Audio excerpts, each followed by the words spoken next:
ஸ்டார்ட்ல இருந்து நான் கொஞ்சத்த இந்த டிஎம்கே கட்சியை சேர்ந்தவங்களுக்கும் இந்த அதிமுகவை சேர்ந்தவங்களுக்கும் இந்த டம்ளர் புழுகுனி மூட்டை இருக்கான் தெரியுமா, அவனுடைய நாம் தமிழர் கட்சிக்கு சேர்ந்தவங்களுக்கும் ஒரு தெளிவுரையை கொடுக்கணும்னு நினைக்கிறேன்.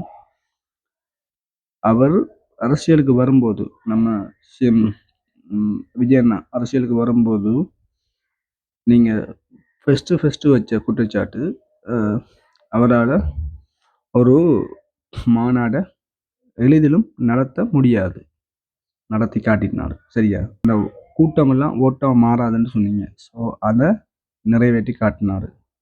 அதுக்கப்புறம் இவரால் என்னதான் இருந்தாலும் கட்சியை வீழ்த்தி சிஎம் ஆக வர முடியாதுன்னு சொன்னீங்க. ஸோ அதையும் செய்து காட்டிட்டாரா?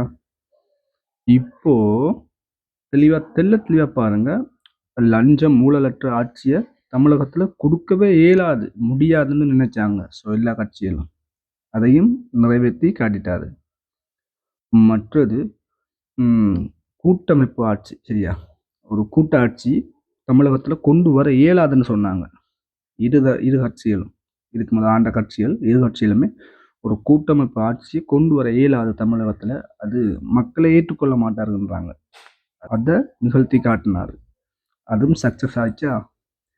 அதுக்கப்புறம் நீங்க ஒரு ஆண்டுல மட்டும் டிஎம்கே ஆட்சி போன ஆண்டுல மட்டும் 28,000 கோடி ரூபாய் உரிய திட்டங்களை தான் தமிழ்நாட்டுக்கு கொண்டு வந்தீங்க.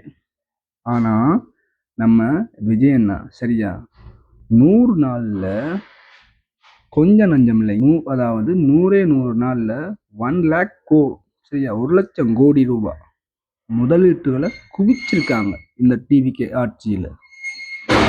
100 நாள்லயே 1,00,000 கோடி ரூபான்றது சும்மா இல்லை. இவ்வளவுத்தையும் சாதனையா செய்துட்டு எவ்வளவு சட்டில்டா, ரொம்ப ஒரு மக்களுக்கு நிகரான ஆட்சியை, ஒரு மக்களுக்கு பிடிக்கத்தக்கமான ஒரு ஆட்சியை கொடுத்துட்டு எவ்வளவு ஹம்பிளா இருக்காங்க பாருங்க.